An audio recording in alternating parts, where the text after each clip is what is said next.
Hello, ladies and gentlemen. Eddie Marcus here again. Find it one of those moments where the need is monumental. The need for freedom. The need for laughter. The need for joy and happiness. Woo! I'm telling you, it's magnificent. You know, ladies and gentlemen, I was thinking about my subject matter for today. I made two notations because each one seems so prevalent, and I'm thinking maybe I could tie them all together. One is called Living Like You Won the Big One. Living like you won the big one. Every human being on earth can live like you won the big one. Today, I believe they got something like $1.6 trillion for the megabook, 900 plus million for the Powerball. Now, anybody who individually or collectively wins money gonna have a lot of money. And with money in the world today, you can do whatever your money will let you do. And as much money as you got, and as long as you got money, there's somebody trying to get that money out of your hand, which basically means that you can probably get anybody to do anything you want done, as long as you got the money. That's some power in it. That is some power. It's strong enough to keep the world on the same path that it's been on since the beginning. Going after money. Going after money.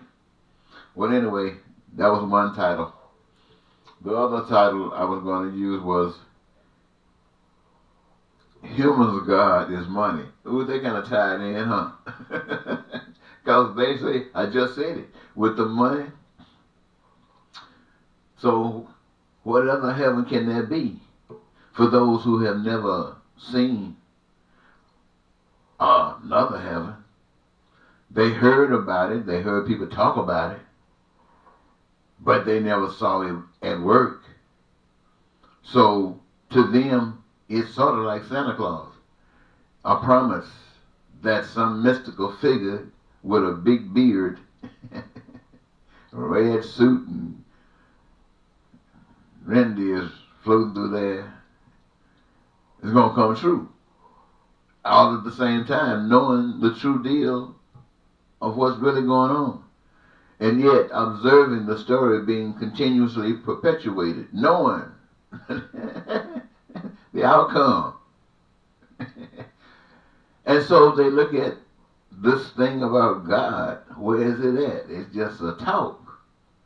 Because everybody's going after money.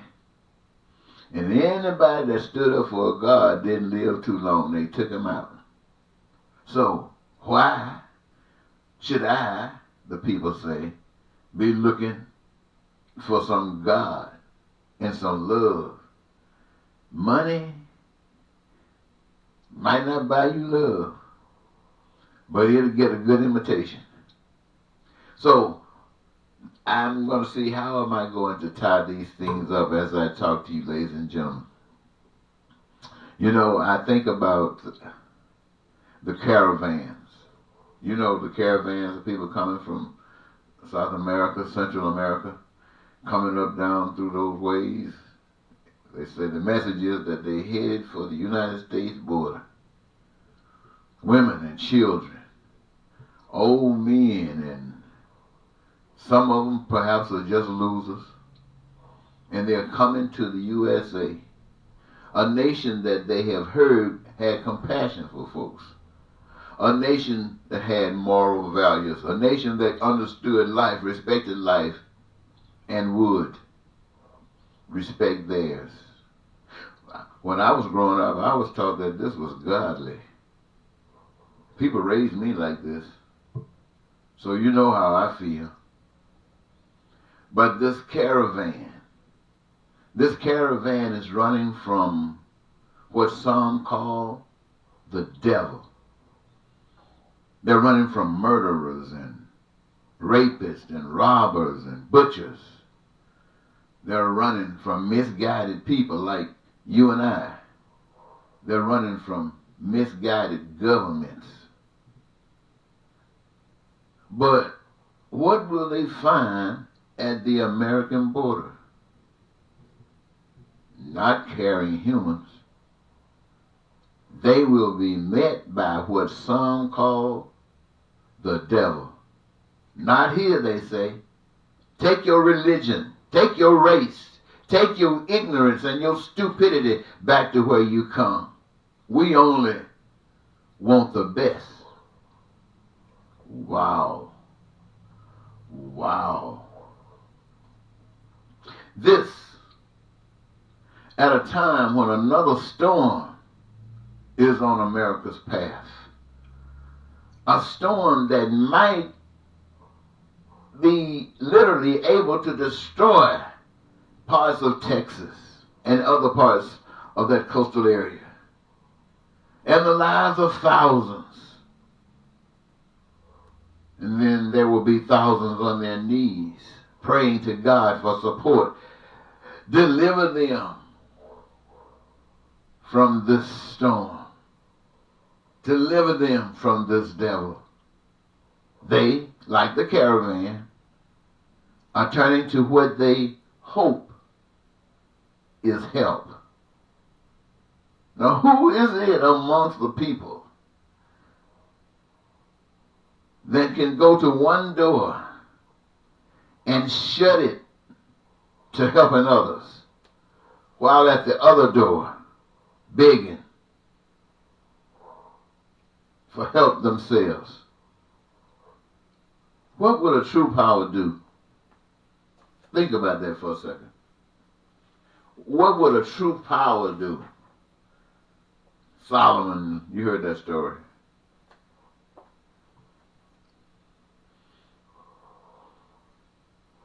What we see here is that pain goes around. The lesson that is taught is, do unto others as you want them to do unto you when your time of adversity comes. And the promise is that you will reap what you sow. Do good, receive good. Do evil, and receive evil. But when there's a mixture going on, good and evil, good must never surrender. Good, I repeat, must never surrender. In order to defeat the efforts of evil, stay good. Always, even in hell, do good. The message of the world, and the message to the world is that America needs someone of God to teach them the way of God. Teaching America the way of God, but not just any God, the God of love. The caravan represents the failures of the world community to protect and serve the people of the earth. This means evil is running the show, and those claiming to be spokesmen for God as fake. Religion, fake. Church, fake. As we know it, as we see it, it is fake. No power. Why? Because humans' God is money. Who could have infected this campaign? Republicans say that this caravan is something that the Democrats started. And they're saying that for division purposes. their MO, their mode of operation. Divide. So this caravan, that's why we need this wall. The Democrats are preventing all this from happening. Come on out. And the people are divided. And they are responding to what is truly the stuff that they're made of. They're responding to the environment that they were associated with on both sides. None of them were associated with God. Who told you that the way to deal with these people that are in the caravans is a long time ago to aid their government, to assist them in all the ways necessary, to make them a viable nation, to make them a wonderful place for their people to grow up, to live, to nourish, to take from, to give back, to share. When Desert Storm came along, the God of love did not want brothers and sisters to die anywhere on this earth from war. I tried to get the American people because I know that if the American people stand up on moral grounds, we can curtail this monster evil that runs America. Everything I did went unnoticed. I committed a crime trying to get attention by having to go to court and hoping that you would be there so I could tell you the message that I've been telling you all along and to let you see the commitment that I was willing to pay if you could not understand, if you could not see. My going to jail was wonderful in an effort to try to get you to see. So I can always say, somebody stood up for you, even if you didn't stand up for yourselves. 2001, November, what we call 911. I was being released from Minnesota's Stillwater prison during the time that those planes were hitting the buildings. What do you think I thought? I went to prison not because of the crime I had committed, but because in 2000 when I saw what George Bush did to become the president of the United States, aided by the people of this nation, I indicated to him as I did to Trump, I got my eyes on you, and I'm going to tell the people when you're screwing up.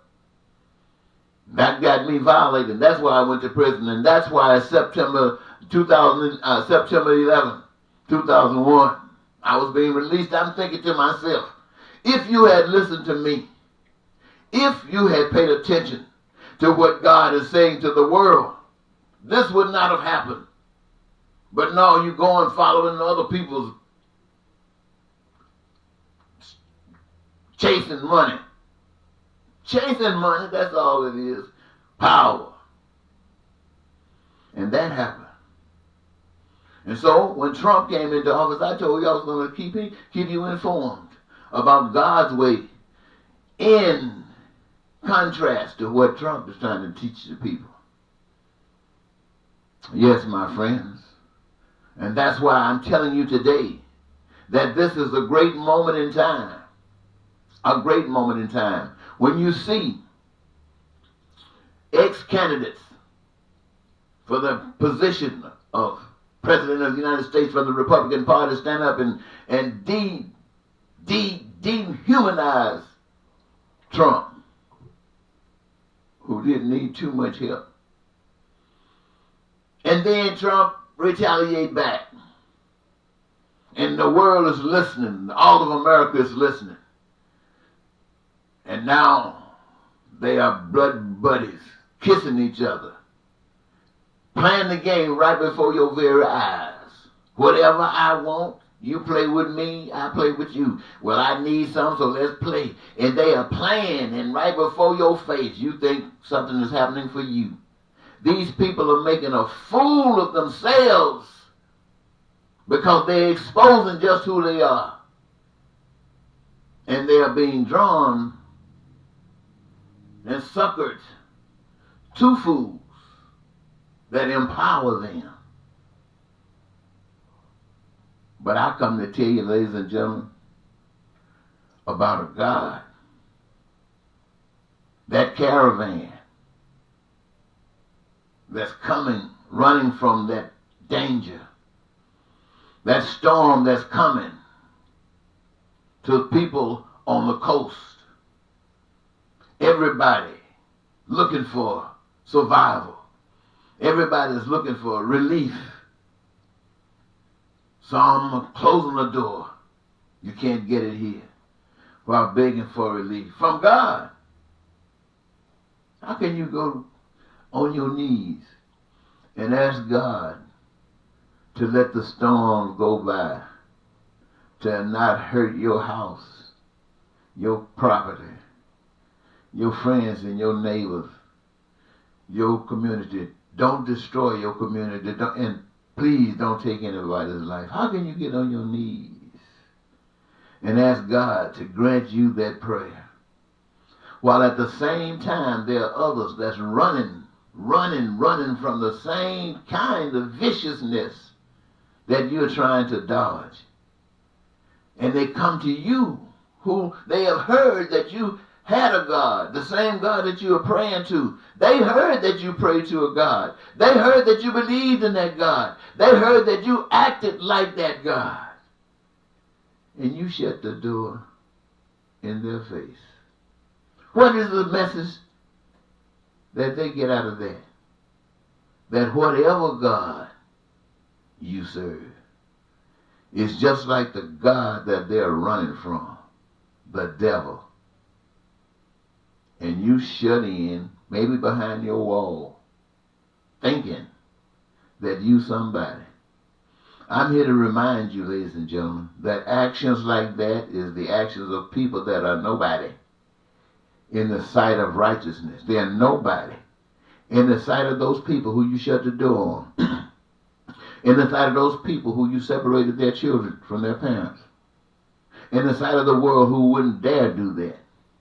In the sight of the world where they're giving every effort to make sure that all of their people got health care, and you walking around calling yourself great. And the only thing you're concerned about is getting money from the people for health care. And if they ain't got the money, to hell with them. Ain't that a great statement about a people who talk about God? That is the message of a God. It's printed on the back of the money. It says, in God we trust.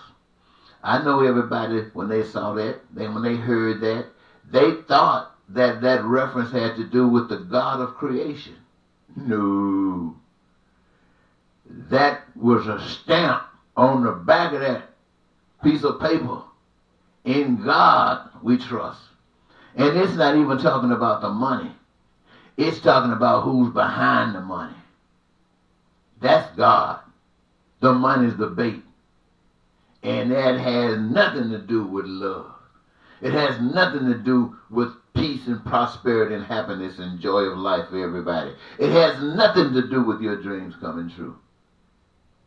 But now how can you get a people who the only God they know is a greenback? Like I said, they don't even know the power behind the money. They just know the money. To a God that is lifted up by mega churches who the only thing that they do is get more money, writing books, doesn't help anybody, not changing society. They just get more money, getting more planes, getting more property, traveling into more countries, trying to get more money because that's the only thing they do. They might put up some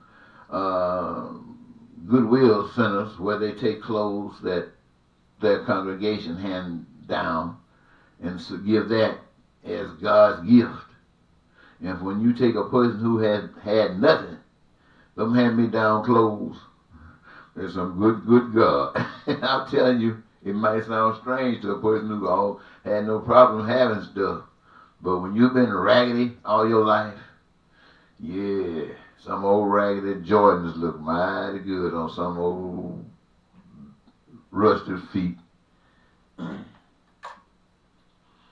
But my message, ladies and gentlemen, is this.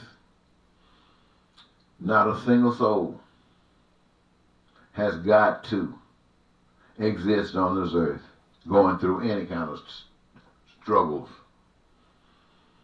Their plan that was designed comes from the Creator about how to do that, how to avoid that. It comes from the Creator. It doesn't come from people and their ideas. It doesn't come from people who call themselves supreme people. It doesn't come from people who say they're in the lineage from the divine. It doesn't come from the people who say they're God's messenger on earth. It doesn't come from, it comes from God, the Spirit, living in you. And the only thing that a true messenger of God can do is direct you to God. He can tell you about how God likes things. That's how he direct you to God. You start looking for God on that line, and you're going to find him because he's there. And then, that's when you start talking about some Holy Ghost. You're not falling over benches. But I guarantee you, your feet, your hands, your mouth, and your eyes are busy. And you're taking care of business. You're changing the darkness into light. So that people can receive the blessings of the Almighty God that came through what? Through your hands. White folks, and black folks, and men, and women, and old folks, and young folks, and Americans, and everybody else. God getting the glory. Not that we're the greatest nation on earth. Not that we got the biggest military might. Nobody dare attack us. Not because nobody knows when I told the truth. Whatever I said, I could be lying, so you better be careful. Nobody knows. I got you all standing still. Don't know what to do, because you don't know whether I told you the truth or whether I told you a lie. And you might make the wrong judgment. So now, who running this show? Me, because I'm the only one who knows. And you, a fool, allowed me to do it. Isn't that amazing that somebody could stand before you and tell you that before your face and go into the polls and expecting you to vote for them again? Well, of course they do. You know, they can kill somebody on Fifth Avenue. You still gonna vote for them. Why? Because they represent your God. Money. Okay, ladies and gentlemen, I'm gonna leave it alone there. I just felt an urge to say something to you, especially since I saw this caravan. And I've been watching people, what they've been saying about it, especially the political arena. I've been checking them out to see what they've been saying. And I heard all kinds of statements. But the truth of the matter is, what really will be done? Well, what happened to the doctors? I mean, come on. Come on. Oh, let me just say one more thing before I go. I spent at least 35 years, it's been more than that, trying to glorify God in such a way that people will want God's way. I mean, really want God's way. They'll stop thinking about you can't have sex no more. They'll forget about that because they know that was just a trick to keep you not interested in God. Because of the things you love, if God was stopping you from doing the things that you love, there's no way you're going to give God any attention. So you were told that all the things that you love, God hates. And so right away, you already turned to close the door on God.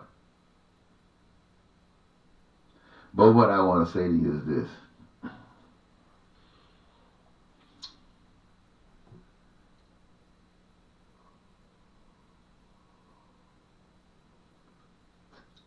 Are you thinking? Are you thinking deeply? That $1.6 trillion, if I won that money, I don't care how many years it seems like people just ignored me.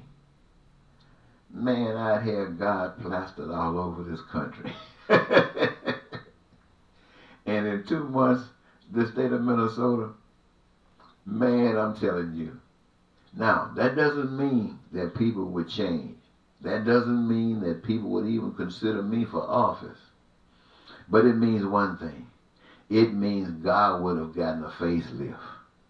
God would have been spoken to the people in the general, fantastic way that God is as a God of love. I'm telling you, that's where that money will go. Oh, surely, you know, I got this immediate family. You know what we call the immediate family. Who's that immediate family? Everybody that knows you. They gonna want something, so you have to break off a piece of bread and try to do something, at least for the folks that know you. But then for the folks who don't know you, you got to do something for them. But you got to do something for them that equal to or greater than that what you did for your immediate family. And because that for your immediate family is just temporary. What the immediate family is going to receive is the same thing that everybody else is going to receive. And that's a brand new life. A brand new life. So, think about that.